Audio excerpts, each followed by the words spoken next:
But because they're not protected, we have to tell them, look, you need to do the right thing. And the right thing is to raise it to the employer at any level. Raise it, document it, and then let it go. Because I can't tell you one case I've ever heard of a whistleblower that had a favorable outcome. Thank you very much. For me, that is absolutely concerning, and yet I recognize that.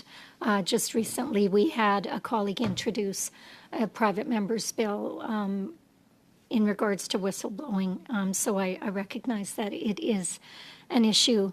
You also stated that less than a dozen of the 1,000 members that you have across these three departments were consulted on the ArriveCan app, and that they all raised concerns. And I think what this does is raise concerns for us. It raises two that I can think of right away.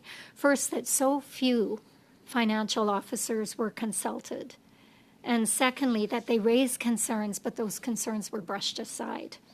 This does seem to be par for the course with this current government, to disregard concerns about overspending. Have any of your members, and you may have already answered this for me, reported reprisal actions related to ArriveCan? No, no, they have not.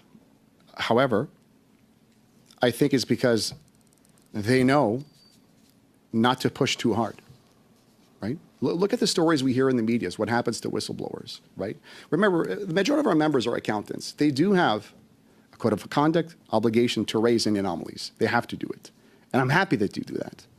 But because we're not protecting them, it's hard for them to go further. So none of them has raised to us specifically that they've been reprised against. But when you look at the government's even own internal survey, the data is clear. Our members are saying, I don't feel comfortable raising issues. I fear reprisal.